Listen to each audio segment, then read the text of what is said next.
Well, for the past few weeks, we've been in the 5th and 6th chapter of Matthew, getting insights out of the Sermon on the Mount. And today we're going to be in chapter 7. And at first glance, it looks like it's just kind of, have you ever heard a sermon where at the end the preacher just kind of put a little of this, a little of this, and a little, it's kind of what happens in this one. It's just like, I forgot to tell you that. Don't. And it just kind of, but if you look at it, there's actually some themes in that 7th chapter that reinforce the themes that we've been learning about in the first part, as if Jesus just wanted to come back around one more time and make sure we got it. So one of the themes that we've got in this beautiful sermon is the kingdom of heaven. And we've been exploring how this kingdom of heaven, as Chad said, is not designed about how we get to heaven someday, but the purpose of this sermon is to say, how do we get that heaven here on earth? And so the kingdom of heaven is like a little colony where we're trying to get what's in heaven here on earth and get it to grow a little bit more. It's a subculture. It's those who are singing that song the way Josh did. I want to be a little different. There ought to be a better way than just the rich get richer, the poor get poorer, and all of those cliches about those things that don't give us the meaning that we need in our lives. Now, one of the themes about the kingdom of heaven that we've seen so far is the description of how you get in. How do I sign up? And we heard in chapter 5 that one of the clues to that is becoming poor in spirit. You have to get down on your knees. You have to know you have a need to get in. But in chapter 7, Jesus blows this up a little bit bigger. Would you read with me together this part of Matthew 7? Enter by the narrow gate. You can join me here. For the gate is wide and the way is easy that leads to destruction, and those who enter by it are many. For the gate is narrow and the way is hard that leads to life, and those who find it are free. Now, in this time, people that heard this verse in this own day and time would have known that a wide gate is something that the Roman Empire specialized in. They had built this elaborate road system all over, joining India to Egypt, over there to Rome, all the way up into what's now France. It was a huge empire, and they built roads everywhere so that they could get all the goods traveled, so they could be merchants and get a profit from those. And so every once in a while you'd come along the road and there'd be a wide gate, and it would have inscriptions on it. It would have symbols on it that essentially said, "The Roman Empire rocks. You cannot do better than what we have done here in the Roman Empire." It was just a propaganda tool. It's like the billboards along the highway. And so Jesus is saying, we're not going to do the wide gate thing. We're going to do the narrow gate thing. We were vacationing this last week in northwest Arkansas in the Ozarks, and one of the things we did was to go and visit the War Eagle Caverns. And when we came down the pathway, there was this opening there in the rock, and we could walk straight on in. All that we had to do on this tour is once in a while we had to bend our heads just a little bit. But they explained to us that that is not how the original discoverers of this cave entered into the caverns. At that time, when they first found this cave, it was a little tiny hole there in the rock, and they thought, I see the bats going in and out of it. I wonder if there's something back there. And so they got down on their hands and knees with their torches. At that time, they were still fire torches, not a flashlight or a cell phone turned on. And they had to narrowly go down in there, and it was wet. They had to go through the stream. Are we getting the picture here of what they had to do? And once they discovered how beautiful it was in there and they wanted to open it up to others, then they blasted through that rock and they created that bigger opening for the rest of us. That's what Jesus is telling his disciples of the first century to do. You're going to have to be the ones that climb in through that narrow little passageway, get a little bit wet and dirty, keep the fire burning, and then open it up for the rest of us. And we're beneficiaries, I can't quite say that word, of that willingness to go through that narrow little gate. But you know, God has a little narrow gate for you and me too. Because now that we've got a little idea from what the first Christians said this was all about, there's always another threshold, isn't there? There's always another way to say, what does God want to do next? And so we enter into that gate that they created for us, and then guess what? We're down on our hands and knees with our little torches, and we're going through there because we've got to open it up for the next generation. All right, and what I love about Jesus is that he's always honest. He understood the truth in lending law, right? Have you ever had someone that sold you a bill of goods? Oh, this won't be that hard. This won't be that bad. I had a person tell me that about a roller coaster one time. Believe me, it was bad.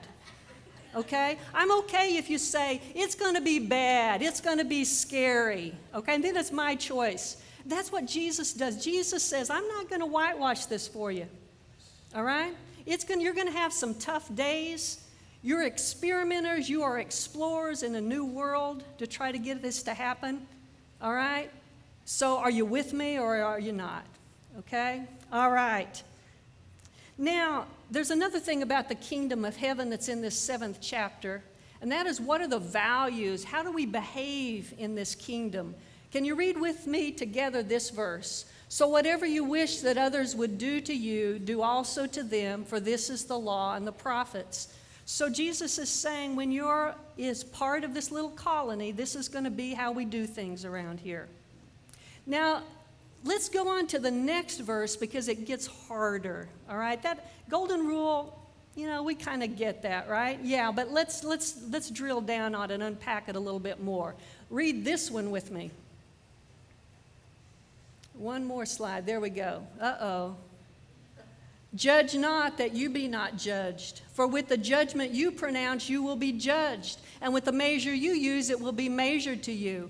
Why do you see the speck that is in your brother's eye, but do not notice the log that is in your own eye? Or how can you say to your brother, let me take the speck out of your eye when there is a log in your own eye? You hypocrite, first take the log out of your own eye, and then you will see clearly to take the speck out of your brother's eye. When I was a first grader, there was a little girl in my class that it did not matter what you did, if it was just not quite, we were still kind of learning the rules, right, of first grade. And every time we would kind of make a mistake, she would go, or sometime,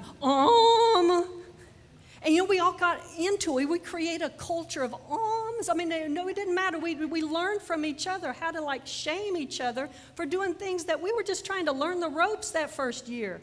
And we carried that culture over into second grade. Man, we had it rolling because then we could do it to each other and to the new first graders coming in, all right?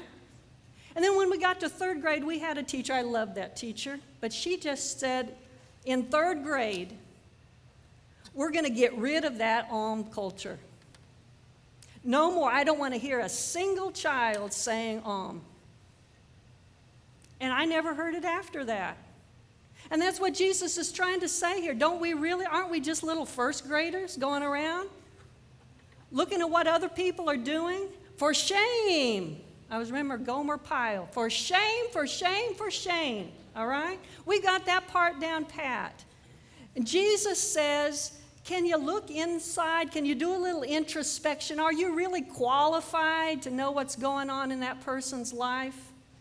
Maybe if you are introspective enough and work with your own stuff, maybe one day you'll get enough insight that you'll know how to go and help your little brother or sister, all right? So it's not saying that we never help our brother and sister through what they're going through. It just says that's a very different attitude, isn't it, once we've gotten in touch with what we're dealing with.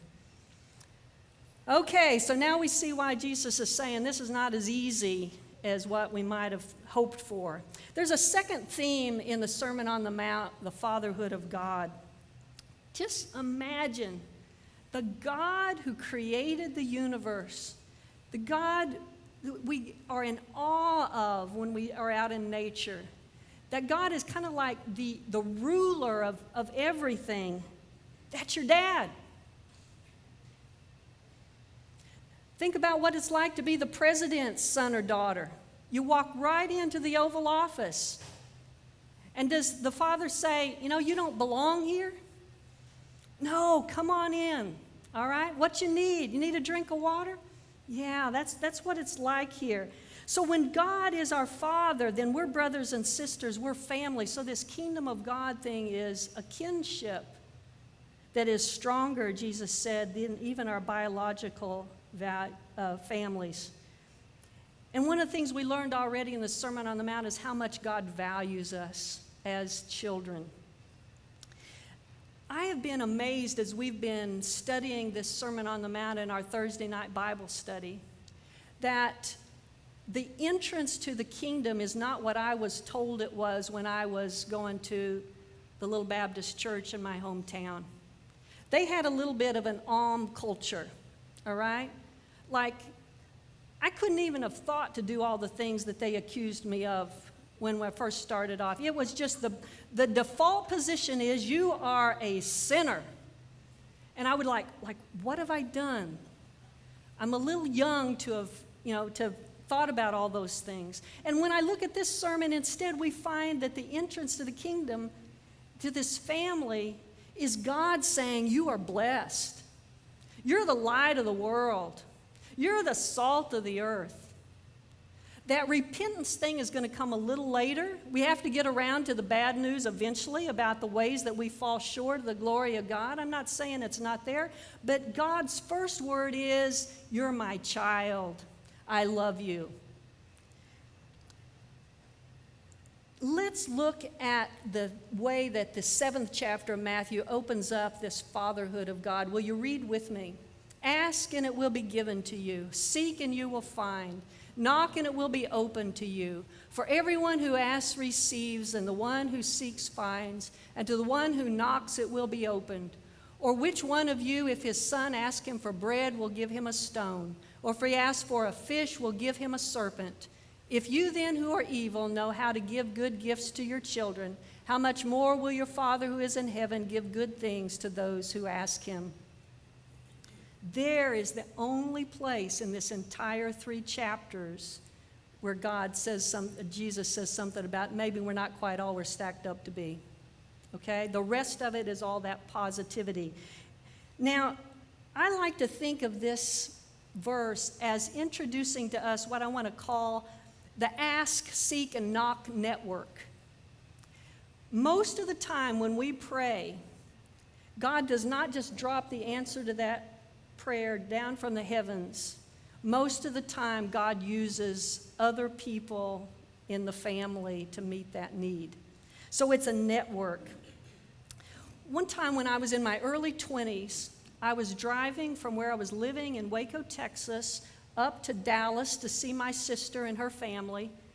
And I came upon in the highway a woman on the side of the road whose car was clearly not working. She had a little child with her. And I got to tell you, I have never before, I don't recommend it, single women stopping. You never know what you're going to get. But there was a magnet drawing me to the woman that day. You know that experience, right? When you know you're the one. And so I stopped by the side of the road, and I said, what's going on? She said, man, I think the oil's burning in my car. If I could just get some oil. I thought, oh my gosh, now I know why I was the magnet draw. And I had 4 quarts of oil in my trunk because I was going to ask my brother-in-law to help me change the oil when I was up there. All right? And so we got that oil in there, and then we still couldn't get the car working. I said, well, tell me what, she looked so forlorn. I knew there was something more here than that she had, just had a car mishap. She says, I am so ready to start my life over again. I've got a friend who sent me a plane ticket, said if you can get up here, I'll help you and your son start a new life up here with me. And she says, and now my car's broken down and I'm not even going to make the flight if I can't get there. I said, what airport are you going out of? She said, DFW. I said, my sister lives 20 minutes from there. I think I can drop you off on the way. And ever since then, I've been thinking that God is just the great dispatcher in the sky, right? All right, prayer comes up, goes into the Ask, Seek, and Knock network. Those who are tuned into it get the little message, drawn to it. This is my assignment, okay? Yeah, most of the time that's the way it works. But you know, I wonder how many times I've not been tuned into the network and I missed an assignment. I wonder if when people say, yeah, God doesn't always answer prayer, I wonder if I was the answer to that somebody's prayer and I was like busy playing video games that day. Or taking a nap. Well, taking a nap is okay, all right? Okay. That's okay. You know, in this network, all of us have something to give and something we need, right? Yeah, so that's this grand plan that God the Father has for us. There is a third theme in the Sermon on the Mount, true righteousness. What does it look like to be truly righteous? I find when I go into the Sermon on the Mount that the picture that Jesus gives us of what true righteousness looks like is one of the most profound pieces of literature on that subject. You may have read Cicero on virtue. You may have read something, but this is a true picture of what virtue really looks like. And Jesus says it's not just outward behavior. It's not just following the rules. It's not getting up and saying the most profound prayer. None of those things. It's an inward reality that you cultivate. And then he uses that magic word, fruit. Your behavior comes out outwardly after you've gotten that internal peace on the right track. So let's look at what chapter 7 says about righteousness. Beware of false prophets who come to you in sheep's clothing, but inwardly are ravenous wolves. You will recognize them by their fruits. Are grapes gathered from thorn bushes or figs from thistles? So every healthy tree bears good fruit, but the diseased tree bears bad fruit. A healthy tree cannot bear bad fruit, nor can a diseased tree bear good fruit. Every tree that does not bear good fruit is cut down and thrown into the fire. Thus you will recognize them by their fruits. Oh, and he's not done yet. Not everyone who says to me, Lord, Lord, will enter the kingdom of heaven, but the one who does the will of my Father who is in heaven. On that day many will say to me, Lord, Lord, did we not prophesy in your name and cast out demons in your name and do many mighty works in your name? And then I will declare to them, I never knew you. Depart from me, you workers of lawlessness. Oh my gosh. I mean, you can have all that spiritual power and still not be part of the kingdom? That it's more about fruit than about spiritual gifts? We look at the fruit. We know how easily it is to get fooled, don't we? Have you ever been a fool and followed some person that looked like they knew what they were talking about? Jesus says, come back and look at the fruit. This is so similar to the Beatitudes. I just went back and looked at Galatians for the fruit of the Spirit here. Love, joy, peace, patience, kindness, goodness, faithfulness, gentleness, self-control. That's the fruit. Now, Jesus is especially concerned that we don't follow after religious leaders who talk a good game, appear to work miracles, but don't have love. Does that sound like another verse we know from 1 Corinthians 13? You can do all kinds of stuff. You can even give to the poor, but if you not have love, it's going to be like just a noisy gong. Wow. I'm wondering whether we shouldn't kind of get our measuring sticks different. Not just for our religious leaders, who are not doing a great job right now of trying to get us all back on the right track, but how about business leaders? How about political leaders? Do they have the fruit of the Spirit? Is that how we're measuring what real virtue looks like? Well, Holly did such an incredible job with this grand finale here, but let's read this verse together one more time. This is the ending message of the Sermon on the Mount. Would you read it with me, please? Everyone then who hears these words of mine and does them will be like a wise man who built his house on the rock. And the rain fell, and the floods came, and the winds blew and beat on that house, but it did not fall, because it had been founded on the rock. And everyone who hears these words of mine and does not do them will be like a foolish man who built his house on the sand. And the rain fell, and the floods came, and the winds blew and beat against that house, and it fell, and great was the fall of it. You don't need to tell people in Kingwood, Texas, what it feels like to have the rains come, and the winds blow, and the floods rise. Unfortunately, you do not have to tell the people of Surfside, Florida, what happens when you build a big condo on the sand without a proper foundation. We have plenty of examples here, but I want to go back to that one of Kingwood, Texas. What did we do? We opened up this fellowship hall. We were part of the Ask, Seek, and Knock network in this community. We were the light of the world to people who needed a blow-up bed for the day, for the evening. I am amazed to go back to the first of the chapters of the Sermon on the Mount and be reminded that Jesus made the audacious claim that it would be the meek who inherit the earth. If you want a lasting thing, this thing about the kingdom of heaven, it's not just an option, it's an essential. You cannot withstand all the storms of life, all the things that could possibly happen to you, unless you've got a stronger foundation than the shifting sands. My friends, Kingwood Christian Church is called to be a colony of the kingdom of heaven. There are people who need a stronger foundation for life. Will you join me in trying to create that Ask, Seek, and Knock network, that kingdom of heaven, that family where all can come and be loved? Go out this week, my friends, and be that colony.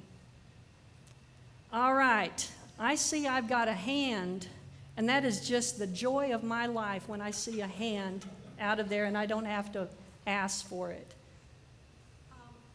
Can we get a mic for her? This one? Right here? Oh, this one will reach farther. Susan.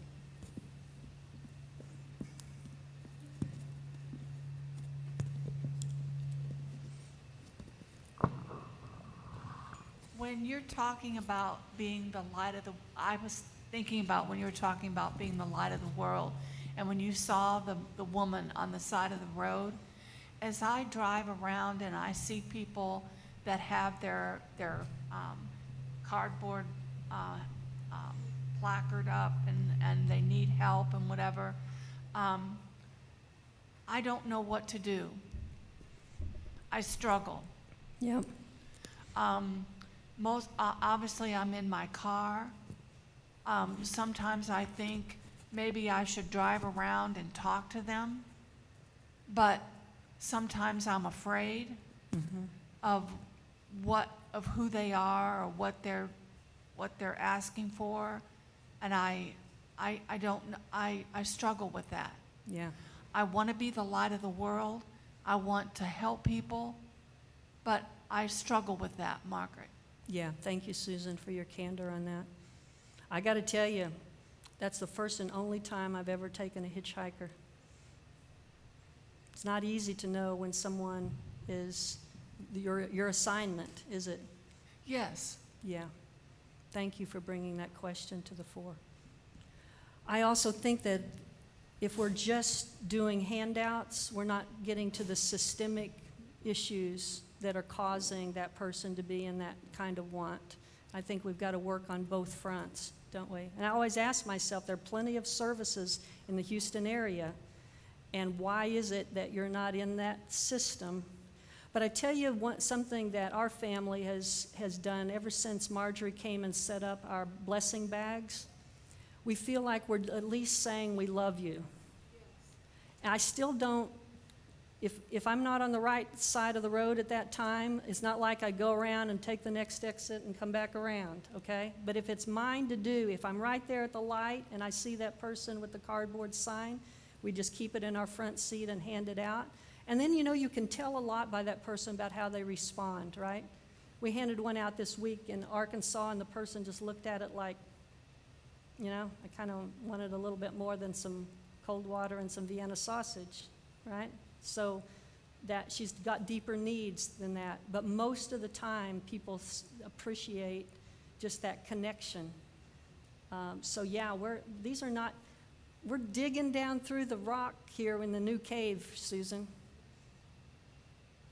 It's not comfortable, is it, to know that we don't have all the answers? Thank you. All right, any other brave person with a question or comment? Then let's move over to our communion table. This, my friends, is the place where the kingdom of God people, the family of God, meet and get the nourishment that they need for the task that God, to be that assignment, to help us tune in, right? If we can tune in to what this means, then we're going to be more likely to tune in throughout the week. And so it was on the night before Jesus went to be with the Father that he took the bread that was part of the Passover meal. He broke that bread. He blessed it. He said, "This is my body. It's broken for you. Every time you take it, remember me. Tune in to me." All right? So that you can be this life and light to the world.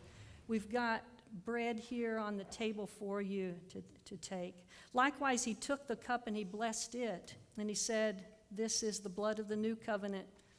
Doing something new here. Does not the fact that it cost Jesus his life to provide this for us tell us what it means to go through that narrow gate? He was the original explorer of the new place we need to go in life. We thank God for his life-giving act of love so that we would know what love looks like. Both at home and here in our fellowship hall, we invite you to now to take the bread and the cup. Moment of reverence, tuning in to this sustenance for us as we become the kingdom of heaven on earth.